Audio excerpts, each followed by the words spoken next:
రామరెడ్డి గారు ఇప్పుడున్న పొజిషన్‌లో అంటే మొన్న పొంగులేటి జాయినింగ్ కావచ్చు, కర్ణాటక గెలుపు కావచ్చు, కాంగ్రెస్ పార్టీ అసలు ఆగట్లేదు. నిజంగా ఒక రేంజ్‌లో అంటే రాకెట్‌లాగా దూసుకోబోతుంది. అది రాకెట్‌లాగా దూసుకోబోతది అనుకోవచ్చా? లేకపోతే మధ్యలో ఫెయిల్ అయ్యి కింద పడిపోతది అనుకోవచ్చా? ఎందుకు సార్? ఎందుకు ఓట్లేయాలి? కాంగ్రెస్ పార్టీకి 2014లో ఓటేస్తే 7 మంది ఎమ్మెల్యేలు వెళ్ళిపోయినరా? 2018లో ఓటేస్తే 12 మంది వెళ్ళిపోయినరా? తర్వాత మొన్నటి వరకు అంటే ఈవెన్ రీసెంట్‌గా నిన్ననే కుంభం అనిల్ కుమార్ గారు భువనగిరి అనుకుంటా. సో, కేసీఆర్ గారి సమక్షంలో జాయిన్ అయ్యారా? సో, రేపటినాడు మీ ఎమ్మెల్యేలు వెళ్ళిపోరని చెప్పేసి ఈసారి గ్యారంటీ ఏంది?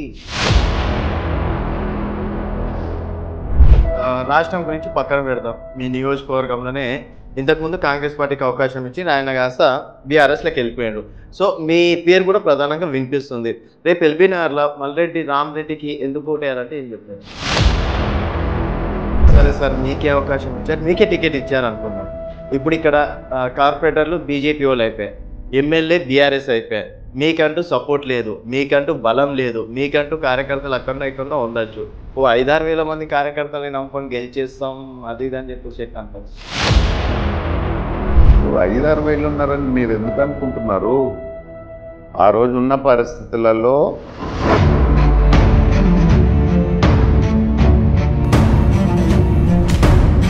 అయితే నిజంగా కాంగ్రెస్ పార్టీ రెడ్ల కాంగ్రెస్ బీసీలకు నిజంగా అన్యాయం చేస్తుంది అనుకోవచ్చు.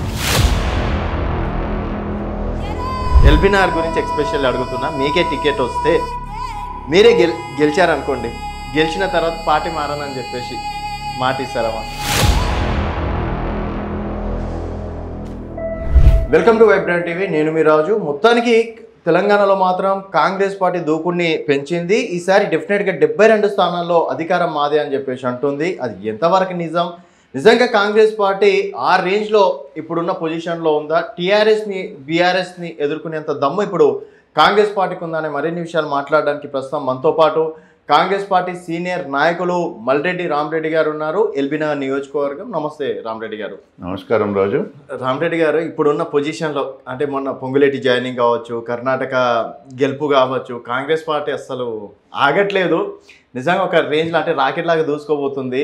అది రాకెట్లాగా దూసుకోబోతుంది అనుకోవచ్చా? లేకపోతే మధ్యలో ఫెయిల్ అయ్యి కింద పడిపోతుంది అనుకోవచ్చా? ఇప్పుడు కాంగ్రెస్ పార్టీ ఎప్పుడైనా యావరేజ్గానే ఉంటుంది. ఉన్ననాడు హైప్ చూయించుకొనో లేకపోతే ఏదో జనాలకు మోసం చేసే టైప్ కాంగ్రెస్ పార్టీ కాదు. ఓకే. ఏదున్నా ఏదన్నా కాంగ్రెస్ పార్టీ చెప్పిందంటే ఆ మాట నిలబెట్టుకుంటారు. ఏదన్నా చేస్తామంటే చేస్తారు. సాధ్యాసాధ్యాలు చూసుకొనే కాంగ్రెస్ పార్టీ ఏదన్నా వాగ్దానాలు ఇస్తుంది. ఓకే. కానీ ఇప్పుడు కేసీఆర్ లాగా దళిత బంధు అన్నాడు, అది మూలకు పడేసిండు, అది పేపర్లలో యాడ్లు ఇస్తే అందుకు పెట్టుకున్నాడు. మళ్ళా డబుల్ బెడ్రూమ్లు అన్నాడు, అది పక్కకు పడేసిండు. ఎన్నో స్కీమ్లు చెప్పి ఒక్కటి కూడా ఇంప్లిమెంట్ చేయని వ్యక్తి కేసీఆర్. ఓకే. సో మీరు రాగానే అన్ని చేసేసారని చెప్పేసి అనుకోవచ్చు. అయితే అదే నేను చెప్తున్నా. ఇప్పుడు గతంలో రాజశేఖర రెడ్డి ముఖ్యమంత్రి ఉన్ననాడు, కాంగ్రెస్ పార్టీ అధికారంలో ఉన్ననాడు, ఏవైతే స్కీమ్లు చెప్పిర్రో అది ఫీజు రియంబర్స్మెంట్ అనుకో, ఆరోగ్యశ్రీ అనుకో, ఇందిరా మిన్లు అనుకో, రేషన్ కార్డులు అనుకో. ఆ రోజు రేషన్ కార్డులు అంటే విపరీతమైన డిమాండ్ ఉండే. అంటే ఏదైనా ఈరోజు ఆధార్ కార్డు వచ్చింది, ఆ రోజు రేషన్ కార్డే ఆధార్ కార్డు లాగా ఉండే. ఎక్కడికి పోవాలన్నా, ఒక కొలువు కావాలన్నా, ఒక కాలేజీలో జాయిన్ కావాలన్నా రేషన్ కార్డు ఉండే. అంతకంటే ముందు రేషన్ కార్డుకు తీసుకోవటానికి ఎన్నో ఇబ్బందులు పడేటోళ్ళు. అలాంటిది కాంగ్రెస్ పార్టీ అధికారంలోకి వచ్చినాక ఒక్క మండలాన్ని 3 భాగాలుగా చేసి ప్రతి గ్రామం, నేను అప్పుడు ఎంపీపీ ఉన్నా, ఓకే, ప్రతి మండలాన్ని 3 భాగాలుగా చేసి ప్రతి గ్రామంలో పోయి రచ్చబండ కాడ మీటింగ్ పెట్టి మీకు అర్హులు అయిన వాళ్ళకి ఏ స్కీమ్లు అయితే అనౌన్స్ చేసారో ఆ స్కీమ్లు రానోళ్ళు చెయ్యి లేపమనే పరిస్థితికి ఆ రోజు రచ్చబండ కార్యక్రమం చేసినాం. ఇలా చేయమనండి, పోలీసు వాళ్ళు లేకుండా ఎమ్మెల్యేల ఊర్లలోకి ఉమ్మనండి, బట్టలు ఉడవి కొడతారు ఊర్లలోకి పోతే. ఆ పరిస్థితి ఉంది. కానీ కాంగ్రెస్ పార్టీ ఏది చెప్పినా సాధ్యమయ్యేటివి చేసేటివి చెప్పగలుగుతుంది. ఇట్లా కేసీఆర్ లాగా మాయమాటలు చెప్పి కట్టతుపాకి మాటలు చెప్తారు చూడు, అలాంటివి చెప్పి పారిపోయే వ్యక్తులు కాంగ్రెస్ పార్టీలో ఉండరు. అయితే సార్, ఇప్పుడు మీరు కూడా కొన్ని వాగ్దానాలు ఇచ్చారు. భారతీయ జనతా పార్టీ కూడా కేసీఆర్ మీద ఫైట్ చేస్తుంది. అదే డబుల్ బెడ్రూమ్ ఇష్యూలు కావచ్చు, వడ్ల విషయంలో కావచ్చు, దళిత బంధు విషయంలో. అయితే కాంగ్రెస్ పార్టీ కన్నా భారతీయ జనతా పార్టీ మొన్నటి వరకు ఒక రకంగా గ్రాఫ్ అయితే పెంచింది. బీజేపీని కాదని కాంగ్రెస్ని ఎందుకు నమ్మాలి? ఇప్పుడు బీజేపీ ఎక్కడ పెరిగింది? దుబాకలో రఘునందన్ సొంత కెపాసిటీ, ఓకే, హుజూరాబాద్లో ఈటల రాజేందర్ సొంత కెపాసిటీ, ఈడ మునుగోడులో రాజగోపాల్ రెడ్డి ఆయన సొంత కెపాసిటీ తోటి ఏమాట కామాట అంత దాకన్నా తీసుకెళ్ళిండు. జిహెచ్ఎంసీ హుజూర్ నగర్లో 2500 ఓట్లు వచ్చినాయి, సాగర్లో 7,000 ఓట్లు వచ్చినాయి. ఆ రోజు కూడా ఇదే బీజేపీ, ఇదే సెంట్రల్లో అధికారం ఉంది, మంత్రులు వచ్చిర్రు, అందరు వచ్చి ప్రచారం చేసిర్రు కదా. ఎవరైతే మొన్న ఏవిఎన్ రెడ్డి గారిని ఎమ్మెల్సీగా గెలిపించారు, నాకు తెలుసు ఆయన ఎంత ప్రయత్నం చేసి ఒకవేళ ఆయన ఇవాళ 1,200 ఓట్లతోటి గెలిచాడు కదా, అదే కాంగ్రెస్లో ఉంటే 3,000 ఓట్లతోటి గెలుస్తుండే ఆయన. ఓకే, అలాంటి వ్యక్తులన్నీ చూజ్ చేసుకొని వాపును చూపించి బల్బ్ అని చెప్పి క్రియేట్ చేసి ఏదో ఇప్పటిదాకా పబ్బం గడిపారు. అందుకనే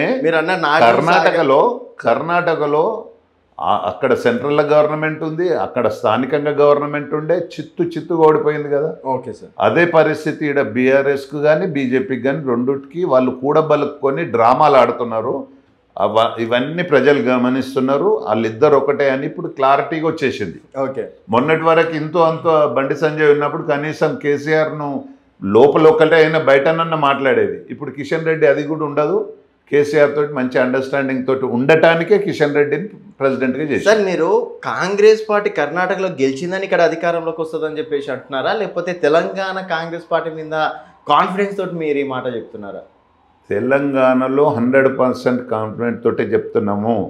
రేవంత్ రెడ్డి గారు పీస్ అయినాక ఇంద్రవెల్లి సభ చూసినాం, 2 లక్షల మంది వచ్చారు. ఆ రోజు నుంచి ఒక 7-8 మీటింగులు పెడితే విపరీతమైన జనాలు క్రేజ్. అంటే మా దగ్గర ఏం డబ్బులు లేవు, డబ్బులుండి తీసుకురాలే. కేసీఆర్ కాన్స్టెన్సీ కోటి రూపాయలు ఖర్చులకు ఇస్తే కూడా అంతంత సభలు చేయలేకపోయాడు. మేము స్వచ్ఛందంగానే కదా, మా దగ్గర డబ్బులు పెట్టి తీసుకొచ్చే పరిస్థితి లేదు కదా. మాత్రం ఓట్ల వస్తాయని చెప్పేసి ఎట్లా అనుకుంటున్నారు? ఎందుకంటే చిన్న ఎగ్జాంపుల్ చెప్తా. హుజురాబాద్లో రేవంత్ రెడ్డి గారు వస్తే 70,000 మంది వచ్చారు. నేను కూడా ఉన్నా ఆ రోజు. తర్వాత మునుగోడులో చూసుకున్నట్టయితే 50,000 60,000 మందికి ఏడ తగ్గలేదు. రేవంత్ రెడ్డి గారు రోడ్ షోలు తిప్పి చూస్తే 25,000 ఓట్లు రాలే, అంటే డిపాజిట్లు కూడా రాలే. ఇంకా 2 లక్షలు వస్తున్నారని చెప్పేసి ఓట్లు వస్తాయని ఎట్లా అనుకుంటాం? నేను రాజు దానికి ఒకటి చెప్తాను, మేము ఆ ఒక్క సీటు గెలిచి అధికారంలోకి వచ్చేది లేదు. ఓకే, ఎట్లన్నా అధికార పార్టీకో వాళ్ళకు ఆ కాంట్రవర్సీలో ఎలక్షన్ జరిగిన మాట వాస్తవం. మేమైతే రూపాయి ఖర్చు పెట్టలే కదా, రూపాయి ఖర్చు పెట్టకుండా అంతమంది వచ్చారు కదా ఆడ కూడా. ఇప్పుడు మునుగోడులో 25,000 ఓట్లు వచ్చినాయి కదా రూపాయి ఖర్చు పెట్టకుండా. వాళ్ళు టీఆర్ఎస్ వాళ్ళు 400 కోట్లు ఖర్చు పెట్టారు, బీజేపీ 200 కోట్లు ఖర్చు పెట్టారు. అది ఒక ఓట్లు వచ్చినట్ట లెక్క. నేను స్వచ్ఛందంగా మేము రూపాయి ఖర్చు పెట్టకుండా 25,000 ఓట్లు అయితే వచ్చినాయి కదా. మాది గొప్పనా వాళ్ళది గొప్పనా? ఓకే, అందుకనే చెప్తున్నా, రేపు ప్రభుత్వం రావటానికి మంచి మెజార్టీ తోటి గవర్నమెంట్ రాబోతుంది. ఓకే, 75 నుంచి 85 సీట్లు ఖచ్చితంగా ఈసారి తెలంగాణలో కాంగ్రెస్ పార్టీకి రాబోతున్నాయి. బీజేపీకి మొన్నటి వరకు కర్ణాటక ఎన్నికల వరకు వాళ్ళు ఏదో క్రియేట్ చేసుకుంటే జనాలు కూడా కొంచెం కన్ఫ్యూజ్ అయ్యి ఒక 8-9 సీట్లు అనుకున్నారు. ఇప్పుడు మళ్ళీ అదే 1-2 సీట్ల కాడికి పరిమితం అవుతారు. ఓకే, అంటే పగటికెళ్ళలు అంటుందా కాంగ్రెస్ పార్టీ 75 నుంచి 85 స్థానాలు వస్తాయని చెప్పేసి? ఖచ్చితంగా వస్తాయి. పగటికెళ్ళలు కాదు, ఖచ్చితంగా. ఎందుకు సార్, ఎందుకు ఓట్లు వేయాలి? కాంగ్రెస్ పార్టీకి 2014లో ఓటేస్తే 7 మంది ఎమ్మెల్యేలు వెళ్ళిపోయినరా, 2018లో ఓటేస్తే 12 మంది వెళ్ళిపోయినరా. తర్వాత మొన్నటి వరకు అంటే ఈవెన్ రీసెంట్గా నిన్ననే కుంభం అనిల్ కుమార్ గారు భువనగిరి అనుకుంటారు, సో కేసీఆర్ గారి సమక్షంలో జాయిన్ అయ్యారా. సో రేపన్నాడు మీ ఎమ్మెల్యేలు వెళ్ళిపోరు అని చెప్పేసి ఈసారి గ్యారెంటీ అయింది. ఇప్పుడు మొన్న వెళ్ళిపోయినరు కాబట్టి వాళ్ళకి ఈరోజు డిపాజిట్ కూడా దక్కే పరిస్థితి లేదు. మొన్న 12 మంది పోయినరు కదా, మోసం చేసిపోయినరు. ఈడ ఇప్పుడు ఎల్బీ నగర్ లాంటి నియోజకవర్గం ఉంది, ఈడ గవర్నమెంట్ వచ్చినా రాకున్నా ఈ రాష్ట్రంలో ప్రతిపక్షంగా ఉండి కొట్లాడతారన్న నమ్మకంతో కాంగ్రెస్ పార్టీలో వీళ్ళని గెలిపిస్తే వీళ్ళు అమ్ముడు పోయిన మాట వాస్తవం. 12 మంది కూడా అమ్ముడు పోయిన మాట వాస్తవం. ఆ 12 మందికి ఈసారి డిపాజిట్లు కూడా రావు. అది చూసన్నా కనీసం ఇప్పుడు ఏదన్నా ఆలోచన కూడా చేయడానికి భయపడతారు. ఓకే, ఈసారి జనాలు అసలు ఇంతంతగా ఉండదు, మొత్తం ఉరికిచ్చి కొడతారు. అట్లా ఎవడన్నా ఒక పార్టీలో గెలిచి ఒక పార్టీకి పోతే. ఇప్పుడు అనిల్ పోయిండంటే ఆయన ముందు సంది ఒక 6 నెలల సంది, ఏడాది సంది ఆయన ఇబ్బందులు ఉన్నాయి, నాకు ఏదో ఆడ అవకాశం వస్తుంది. రాత్రి కేసీఆర్ కూడా చెప్పాడుగా, మేము ఇద్దరిని అకామిడేట్ చేస్తాను. అందుకనే ఆ ఉద్దేశంలో పోయి ఉంటాడు తప్ప వేరే ఏం లేదు. ఎవరైనా ఈసారి కాంగ్రెస్ పార్టీలో గెలిచి ఇంకో పార్టీలో పోయే పరిస్థితి లేదు. ఓకే, అయితే ఇప్పుడు అనిల్ కుమార్ గారు వెళ్ళడం నల్గొండకి ఒక షాక్ లాంటిది చెప్పుకోవచ్చు. ఎందుకంటే ఆయన డిస్ట్రిక్ట్ ప్రెసిడెంట్ కూడా కదా, డిసిసి ప్రెసిడెంట్ కూడా కదా.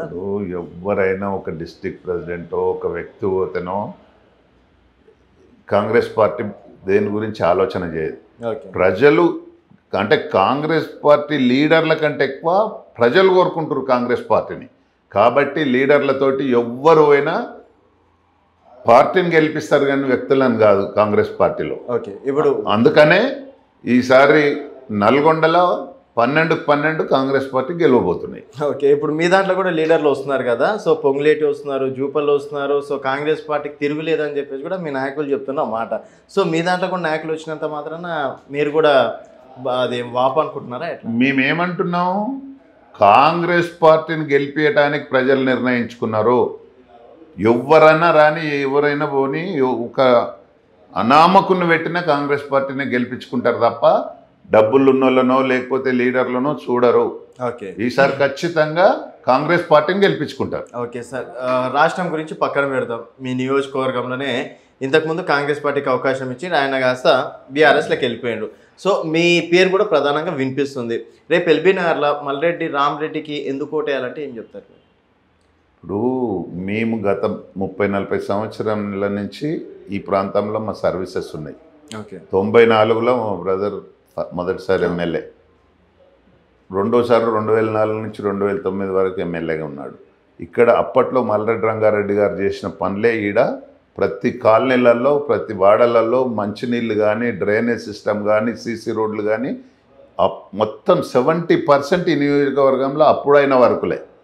మిగతా 30% కూడా ఉంటే ఈరోజు వరకు 30% వరకు చేయలేకపోతున్నారు ఈ 15 సంవత్సరాల నుంచి. ఆ పని చేస్తామనే నమ్మకం విశ్వాసం మా మీద మా కుటుంబం మీద ఈ ఎల్బీ నగర్ ప్రజలకు ఉన్నది.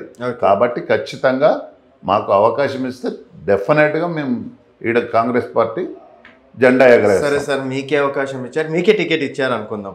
ఇప్పుడు ఇక్కడ కార్పొరేటర్లు బీజేపీ వాళ్ళు అయిపోయాయి, ఎమ్మెల్యే బీఆర్ఎస్ అయిపోయాయి, మీకంటూ సపోర్ట్ లేదు, మీకంటూ బలం లేదు, మీకంటూ కార్యకర్తలు అక్కడనో ఇక్కడనో ఉండొచ్చు.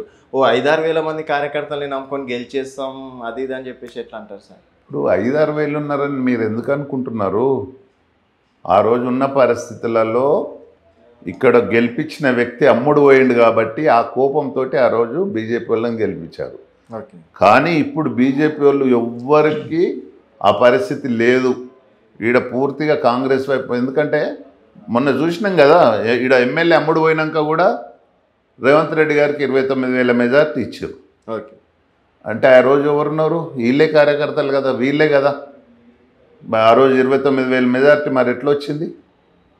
అందుకనే ఈడ విజ్ఞానవంతులైన ఓటర్లు ఉన్న నియోజకవర్గం ఎల్బీ నగర్ నియోజకవర్గం. కాబట్టి వాళ్ళకి ఏదో అంటే వేరే రకంగా వాళ్ళను మార్పులు చేస్తాం అనుకునేది ఉత్తమాటే. వాళ్ళు ఓటర్ డిసైడెడ్ ఓటర్. ఈడ అంత చదువుకున్న వాళ్ళు, ఇక్కడ పెద్దగా స్లమ్ములు లేవు మాకు. మా అంటే దాదాపు ఒక 15-20 వేలు స్లమ్ ఓట్లు ఉన్నాయి తప్ప 5.5 లక్షలల్లా 20 వేలు పోతే మిగతా 5 లక్షల ఓట్లు చదువుకున్న వ్యక్తులు, వాళ్ళు నిర్ణయించుకొని ఓటేసే వ్యక్తులు ఉన్నారు. కాబట్టి ఈసారి ఖచ్చితంగా మొన్న రేవంత్ రెడ్డికి ఏ విధంగా అయితే 29,000 మెజార్టీ వచ్చిందో అంతకంటే ఎక్కువనే మెజార్టీ వస్తుంది. ఎందుకంటే ఇప్పుడు ఆడ పిసిసి ప్రెసిడెంట్గా ఈ ప్రాంతవాసి స్థానిక పార్లమెంట్ సభ్యులు పిసిసి ప్రెసిడెంట్గా ఉన్నారు. కాబట్టి అంతకంటే ఎక్కువ మెజార్టీ ఇక్కడ ఇవ్వడానికి అవకాశం ఉంది. ఇప్పుడు నిజంగా చెప్పాలంటే నిన్న మొన్న మేము సర్వేలు కూడా చూసినాం. బీజేపీ కాంగ్రెస్కే పోటీ ఉంది ఈడ. ఓకే, బీఆర్ఎస్ 3rd ప్లేస్లో ఉంది. ఓకే, బీజేపీ కూడా కాంగ్రెస్ కంటే ఒక 4-5% మైనస్లో ఉంది. ఓకే, అంతమంది కార్పొరేటర్లు ఉండగా అంతమంది కార్పొరేటర్లు ఉండగా కూడా ఖచ్చితంగా ఈడ ఒక 28-29 మెజార్టీ ఏదైతే రేవంత్ రెడ్డికి వచ్చిందో ఓకే. దానికంటే ఎక్కువనే వస్తుంది కానీ తక్కువ రాదు. సరే ఇప్పుడు అంటే లాజిక్ మనం కొంచెం మాట్లాడుకుంటే ఇప్పుడు ఊర్లలో అంటే గ్రామాల స్థాయిలో 500 రూపాయలు అంటే పెన్షన్ విషయంలో కావచ్చు, గ్యాస్ విషయం కావచ్చు, రైతు బంధు తర్వాత ఇట్లాంటివి ఇస్తా అంటాడు. ఓకే, అక్కడ రైతులు నమ్ముతున్నారు, రేపు వేస్తారు అనుకుందాం. పట్టణాలలో కాంగ్రెస్ పార్టీ బలం ఏంది? నీకు సిటీలో కూడా ఊర్లల్లో ఉండే వాళ్ళే వచ్చి ఇక్కడ నివాసం ఉన్న వాళ్ళు ఉన్నారు. ఓకే. ఎల్బీ నగర్ నియోజకవర్గం, నల్గొండలు అనుకో, మహబూబ్నగర్ అనుకో, ఆంధ్ర సెటిలర్స్ అనుకో, వీళ్ళంతా కూడా అన్నీ ఆలోచన చేస్తున్నారు. ఇప్పటికీ కేసీఆర్ నమ్మి 2 సార్లు అవకాశం ఇస్తే ఈ రాష్ట్రాన్ని అప్పుల కుంపుగా తయారు చేసిండు. 6 లక్షల ఓట్లు అప్పులు చేసి పెట్టాడు. 70-80 వేల ఎకరాలు భూమి అమ్ముకున్నాడు. కాంగ్రెస్ పార్టీ వస్తే ఇదే భూమి, అమ్మిన భూమిని పేదలకు పంచి పెడుతుంది. ఇక్కడ ఇండ్లు లేకుండా కిరాయకుండా వాళ్ళు చాలామంది ఉంటారు. వాళ్ళందరూ ఆలోచిస్తున్నారు. 5 లక్షలు ఇందిరమ్మ ఇండ్ల కొరకు ఇస్తానన్నది నమ్ముతున్నారు. ఓకే. 500 రూపాయలు గ్యాస్ సిలిండర్ ఆల్రెడీ మా కాంగ్రెస్ ప్రభుత్వం ఉన్న రాష్ట్రాలలో ఇస్తున్నారు. ఈడ కూడా 500 రూపాయలకు గ్యాస్ సిలిండర్. ఎందుకంటే ఒక్క కుటుంబం దగ్గర సంవత్సరానికి 10,000 రూపాయలు ఎక్స్ట్రా వసూలు చేస్తున్నట్టు. అంటే 5 ఏళ్ళ కల్లా 50,000 వసూలు చేస్తున్నారు ఈడ ఒక్క గ్యాస్ సిలిండర్ మీద. అప్పుడు 399 రూపాయలు ఉండే 2014లో, ఇవాళ 1,250 రూపాయలు అయింది. మేము కాంగ్రెస్ వచ్చినాక మేము 500లకు సిలిండర్ ఇస్తామని చెప్తున్నాం. సరే, నమ్ముతున్నారు. గ్యాస్ అనేది ఇంటర్నేషనల్ ఇష్యూ కదా సార్, దాన్ని మీరు ఇంటర్నేషనల్ మరి ఎందుకు కేసీఆర్ ఇవ్వట్లేదు? తగ్గించి ఇవ్వచ్చు కదా, సబ్సిడీ ఇవ్వచ్చు కదా. ఓకే. అది ఇంటర్నేషనల్ అంటే మన ప్రభుత్వం చేతులు ఉండదా? వాళ్ళు సబ్సిడీ ఇచ్చి ఇవ్వచ్చు కదా. ఓకే. వాళ్ళ దగ్గర ఇప్పుడు మా గవర్నమెంట్ ఉన్న రాష్ట్రాలలో ఇస్తున్నాం కదా. ఓకే. అంతేకాకుండా ఇప్పుడు నిరుద్యోగ భృతి 4,000 రూపాయలు నిరుద్యోగ భృతి ఇస్తామని మొన్న యూత్ డిక్లరేషన్లో అనౌన్స్ చేశారు. గాంధీ గారితో అన్నారు. ఇవన్నీ జనాలు నమ్ముతున్నారా సార్? అంటే 100% కాంగ్రెస్ పార్టీ ఏది చెప్పినా నమ్ముతారు రాజు. ఓకే. అంటే ఇవ్వగలిగేటివే చెప్తారు. ఇప్పుడు చెప్పకపోతే ప్రాంతీయ పార్టీలాగా ఈ ఒక్కసారి మోసం చేసి పబ్బం గడుపుకుంటే కాంగ్రెస్ పార్టీకి, నేషనల్ పార్టీకి అట్లా ఉండదు. ఈడ చెప్పింది ఇవ్వలేకపోతే పక్క రాష్ట్రంలో ఎవరు నమ్మరు మమ్మల్ని. ఓకే. కాబట్టి ఖచ్చితంగా ఏది చెప్తే అది ఇస్తారు. ఓకే. ఇప్పుడు మొన్న యూత్ డిక్లరేషన్ చేసిర్రు. ఈడ ఉద్యమకారులకు 25,000 ఇస్తామని చెప్పారు. నిరుద్యోగ భృతి ఇస్తామన్నారు. 2 లక్షల ఉద్యోగాలు ఇస్తామని చెప్పారు. 5 లక్షల రూపాయలు ఇందిరమ్మ ఇండ్లకు ఇస్తా అన్నారు. 5 లక్షల రూపాయలు ఆరోగ్యశ్రీ కింద ఇస్తామని చెప్పారు. ఇవన్నీ కాంగ్రెస్ పార్టీ ఇచ్చినాయి కదా. అదే సార్, ఇవన్నీ బాగానే ఉన్నాయి, చెప్పడానికి వినడానికి కూడా మాకు కూడా ఆనందం అనిపిస్తుంది. ఓకే, ఇక్కడ వరకు హ్యాపీ. కానీ కాంగ్రెస్ పార్టీలో ఇప్పుడున్న మెయిన్ మైనస్ పాయింట్ ఏంటంటే గ్రూప్ రాజకీయాలు. ఈరోజు ఒక రకంగా ఉంటే, ఇప్పుడు ఎగ్జాంపుల్ చూసుకుందాం సార్, నిన్న మొన్న మళ్ళీ పొన్నం ప్రభాకర్ గారు మాకు అన్యాయం జరిగింది, బీసీలకు అన్యాయం జరిగిందని చెప్పేసి వారే చెప్పడం అనేది జరిగింది. అనిల్ కుమార్ గారు అక్కడికి వెళ్ళిపోవడం అనేది జరిగింది. తర్వాత ఒకరు రెండు ఇట్లా సాగుతున్న అనుకున్న టైంలో మళ్ళీ ఇట్లా విచ్ఛిన్నం అయిపోతుంది కాంగ్రెస్ పార్టీ. మేము ఎవరిని ఏ అండా చూసుకొని మేము నమ్మాలి కాంగ్రెస్ పార్టీ? ఇప్పుడు కాంగ్రెస్ పార్టీలో స్వతంత్రం ఎక్కువ, ఎవరికైనా మాట్లాడే స్వేచ్ఛ ఉంది. ఓకే. ప్రాంతీయ పార్టీలో ఇంత పెద్ద కేసీఆర్ నేను తోపును, లేకపోతే నేను మొత్తం నన్ను చూస్తేనే అందరూ వణికిపోతారు అనే స్థాయిలనే రోజు రోడ్ల మీద వాటి కొట్టుకుంటున్నారు, తన్నుకుంటున్నారు. మా పార్టీలో గిట్ట అట్లా ఏమన్నా ఉందా అడుగుతున్నారు. ఇప్పుడు పొన్నం ప్రభాకర్ అడిగిన దాంట్లో న్యాయం కూడా ఉంది. ఆయన నేను పోరాటం చేసిన తెలంగాణ గురించి ఒక బీసీ నాయకుడు, నన్ను కూడా ఎలక్షన్ కమిటీలో పెట్టేది ఉండే. ఆ కమిటీలో కాకపోతే అంతకంటే మంచి కమిటీలు ఇంకొకటి పెడతారు. అందరినీ పదవుల కాడ ఉండేది ఇప్పుడు ఈ నియోజకవర్గం ఉంది. ఒక ఎమ్మెల్యేకి ఒక్కరికే ఇవ్వగలుగుతారు కదా.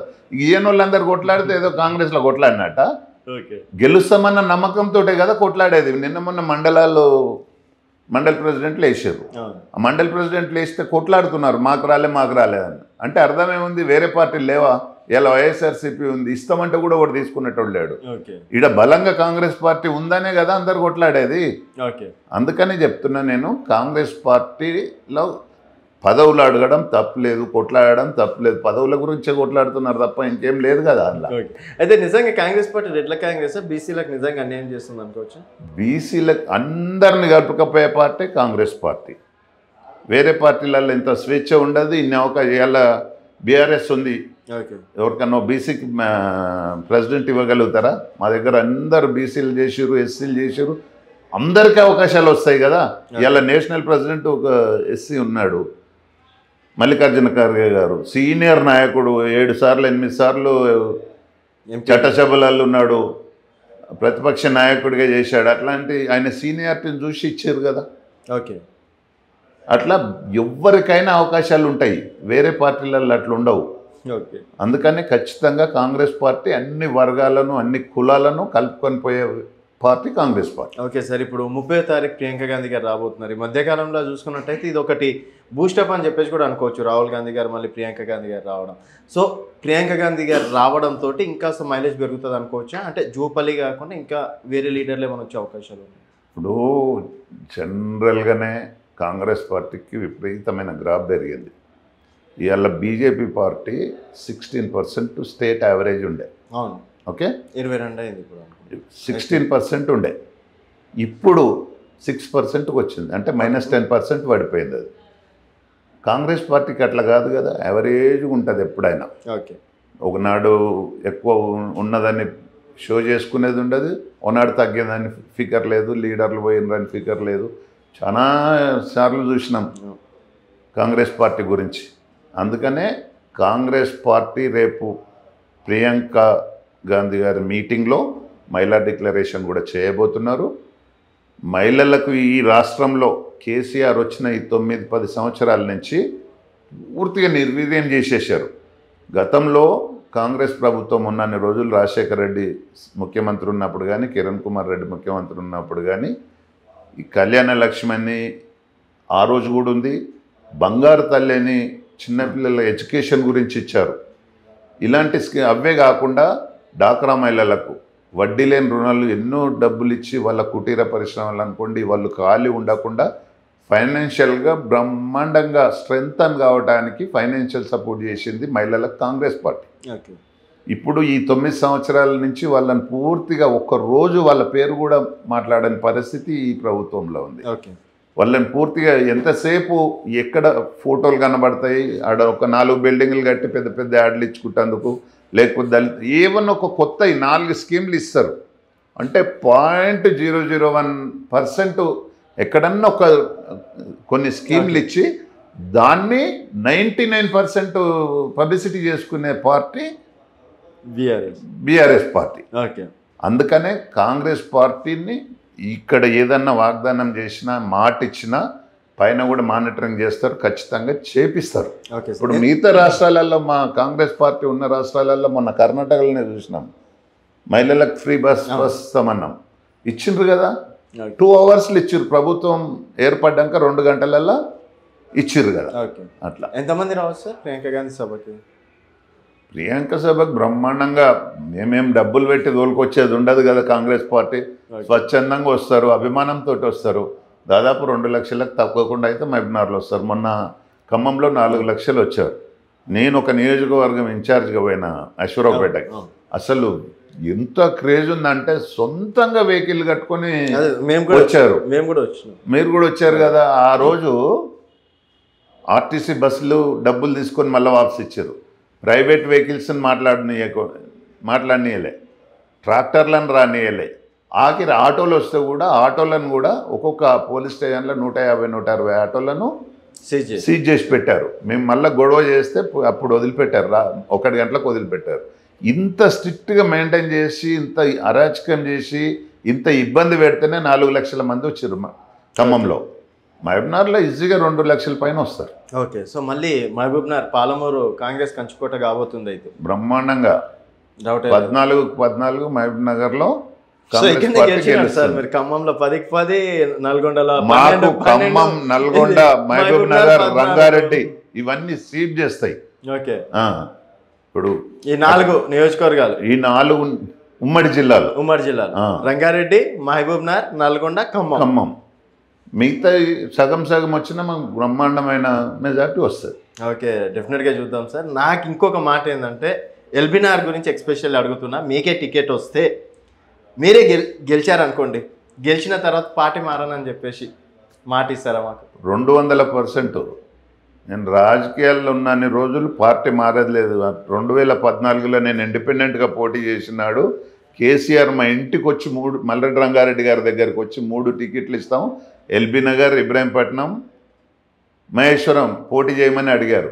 కేసీఆర్ మాయ మాటలు నమ్మొద్దన్న ఉద్దేశంతో ఆ రోజు ఇండిపెండెంట్గా పోటీ చేసినాం తప్ప పార్టీ మారే ప్రసక్తి లేదు. ఎల్లుంటే ఈ పార్టీకి ఎమ్మెల్యే అవుతుండే కదా సార్, ఎల్లుంటే ఈ పార్టీకి ఎమ్మెల్యే అవసరము. అలాంటి కాడ పనిచేసేదానికంటే ఇట్లా ఊరికి ఉండడం బెటర్. ఓకే, అంత మోసకారు కేసీఆర్. మనలాంటి వాళ్ళకు ఉన్న ఇమేజ్ పాడైపోతుంది కేసీఆర్ లాంటి వాళ్ళ దగ్గర పోయి గెలిస్తే. ఓకే సార్, డెఫినెట్గా అయితే మాట ఇచ్చారు, చూద్దాం మరి 7 వరకు అవుతుందో. అండ్ మా ఎల్బీ నగర్ ప్రజలు మిమ్మల్ని ఎంతగానో నమ్ముతారు అనేది కూడా వెయిట్ చేద్దాం sir. Thank you sir, thank you so much. So ఇది మల్రెడ్డి రామరెడ్డి గారితో స్పెషల్ ఇంటర్వ్యూ. మరొక గెస్ట్తో మళ్ళీ కలుద్దాం. చూస్తూనే ఉండండి వైబ్రెంట్ టీవీ.